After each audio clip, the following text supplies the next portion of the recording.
In this video, I'll identify biases in World Health Organization's 2-year decision-making process that finally announced COVID is airborne. Throughout much of 2020, the World Health Organization held to the idea that the virus that caused the COVID-19 spread through relatively large droplets that are expelled by infected people while coughing, sneezing, or speaking. Those droplets contaminate nearby surfaces and get breathed in, so the World Health Organization stressed the importance of washing hands and disinfecting surfaces. And it took nearly 2 years for the World Health Organization to clearly state that the virus is airborne. Was that a decision error? If so, why did it take so long for the World Health Organization to correct the decision error they made early in the pandemic? I'll specifically focus on what went wrong, or if anything went wrong, in the decision-making process of the World Health Organization. The document I'm looking at is an article published in Nature on April 6, 2022. The article is titled, "Why the World Health Organization Took 2 Years to Say COVID is Airborne." The author of the article documented many details of the World Health Organization's decision-making process. The author also interviewed some of the experts who were involved in the decision-making process. When I first read the title and the first paragraphs of the article, I thought that public health experts are now discussing how and when to announce the end to the COVID-19 pandemic. It's easy for us to have a hindsight bias to judge the World Health Organization's decision at the beginning of the pandemic. Hindsight bias refers to people's tendency to exaggerate in hindsight what they knew in foresight. We quickly dismiss the possibility that things could have turned out differently. When things turned out in a certain way, we fail to remember how ignorant we were at the moment of decision-making. Instead, we tend to think we knew it all along. This is the bias we need to be aware of when we judge past decisions. With the information we have right now, it's easy for us to think that we knew it all along. But we can't judge people's past decisions with the information we have right now. Instead, we should judge people's decision based on what information is available to them at the moment of making that decision. Let's first look at the timeline of the World Health Organization's changing views of how COVID spread. On February 23, 2020, the World Health Organization stated that people could catch COVID-19 if they breathe in droplets from a person with COVID-19 who coughed out. People can also catch COVID-19 by touching objects or surfaces that were contaminated by the droplets, and then touch their eyes, nose, or mouth. But the World Health Organization did not mention the possibility of the virus could be airborne. On March 28, 2020, the World Health Organization explicitly stated that the virus was not airborne, even though a growing number of reports suggested that the virus could be airborne. The World Health Organization even posted a tweet on its Twitter. Fact: COVID-19 is not airborne. The coronavirus is mainly transmitted through droplets generated when an infected person coughs, sneezes, or speaks. In the tweet, there was an incorrect red stamp on the statement that COVID-19 is confirmed as airborne. This tweet was probably one of the most glaring mistakes made by the World Health Organization. What do we mean by fact in science? In my earlier video, I talked about people's tendency to interpret research findings as facts. Here, the World Health Organization's tweet obviously did not distinguish research findings from facts. What they stated in the tweet were simply research findings. One research group can generate one set of findings. Another research group may generate a completely different set of research findings. If research findings are not consistent, it indicates disputes in the body of research findings. Fact, on the other hand, is indisputable. Fact exists whether you agree with it or not. You may not agree with the idea of gravity, but gravity will continue to work when you jump off a cliff on this planet. When different groups of researchers generate different empirical research findings that don't agree with one another, then we cannot call one set of research findings as facts and dismiss another set of research findings or label them as incorrect. On July 9, 2020, in a detailed scientific brief, the World Health Organization continued to stress that transmission was through droplets and were spread by surface contamination or by close contact.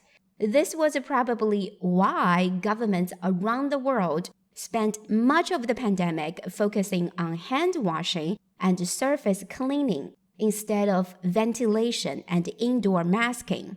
For the first time, the World Health Organization acknowledged that COVID could be airborne.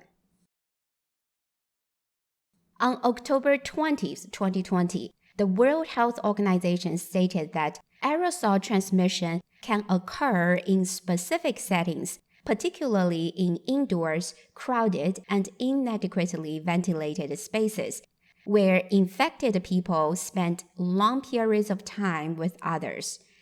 Aerosols are tiny specks of fluid that can transmit the virus. Aerosols are much smaller than droplets. On April 30, 2021, the World Health Organization for the first time mentioned that aerosol can stay suspended in the air or travel long distances. Then on December 23, 2021, nearly 2 years into the pandemic, the World Health Organization finally used the term airborne for the first time. On the World Health Organization website, there was a web page titled, "How does COVID-19 spread between people?" On this web page, the statement has been quietly edited to state the short-range airborne transmission and the long-range airborne transmission. This was a sharp contrast to its own tweet in 2020, which stated that, fact, COVID-19 is not airborne. So did anything go wrong in the World Health Organization's decision-making process? If so, what went wrong? Here I summarize a few biases I see from reading the Nature's article. The first potential bias is confirmation bias. Confirmation bias refers to people's tendency to search for and interpret evidence in a way that validates a predetermined assumption or conclusion. Our information seeking is guided by selective attention and avoidance. We see what we want to see. Confirmation bias not only influences where we go to collect evidence, but also how we interpret evidence. We tend to cherry-pick information, bending reality in our own desired directions. Where does the confirmation bias come from? What is happening in our brains when we strongly favor information that reinforces our existing opinions but discount disconfirming information? A brain region called the posterior medial prefrontal cortex appears to play a critical role. The posterior medial prefrontal cortex is associated with memory. It has a reduced sensitivity to the merit of disconfirming information. This allows us to track confirming information more closely than disconfirming information. What we are holding in our mind influences how we process information. As a result, confirming information is prioritized over disconfirming information in our brains, leaving us less sensitive to disconfirming information. When people disagree with us, our brains become less sensitive to the merit of their argument. It is not that our brain don't register disconfirming information. Rather, our brains register it as categorically wrong information, putting it in a completely different folder so that we don't have to process the disconfirming information. Our brains are too eager to see things that we are expected to see, but are very bad at seeing things that we are not expected to see. The World Health Organization was criticized that they relied on a narrow group of experts, many of whom haven't studied airborne transmission. At the beginning of the pandemic, many experts' understanding was that nearly all infectious diseases were spread by droplets, not through the air. But in the middle of the fast-moving pandemic, the World Health Organization dismissed the field epidemiology reports as proof of airborne transmission because the World Health Organization believed the evidence was not definitive. The World Health Organization relied mostly on their experts who had medical training, and they didn't have expertise in the physics of how airborne contagions spread. Medical experts were not aware of how aerosols behave in the air and what ventilation can do. When the concern was growing that the virus could be airborne, the World Health Organization did not inform the public of the possibility of being airborne, even without definitive proof. The second potential bias is ambiguity aversion. Ambiguity aversion refers to people's tendency to choose an option with a known probability over an option with an unknown probability. Ambiguity means that the probability of outcome is unknown. When people don't know a probability of an outcome, they tend to avoid that option. The World Health Organization tried to avoid putting out information that later proved to be incorrect. Because if a public health agency backtracks, then it loses credibility. Amid ambiguity, the expectation of justifying one's decision can amplify ambiguity aversion. Making decisions under ambiguity makes you feel anxious already. Now you need to justify your decision. Since ambiguity means the outcomes with unknown probabilities, how do you justify choosing an option that has unknown outcomes? Out of self-preservation, you choose an option that seems easier to justify.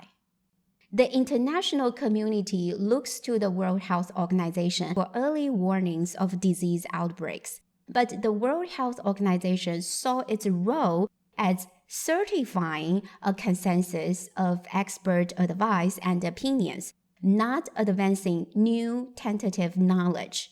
The World Health Organization focused more on the consensus of expert advice and opinions because it's easier for them to justify their decision. But consensus does not indicate high quality of a decision. The third potential bias is overconfidence bias. The overconfidence bias refers to our tendency to have overconfidence in our own skills, leading us to overestimate our ability to influence future outcomes. Part of the problem was how emphatic the World Health Organization was at the beginning of the pandemic.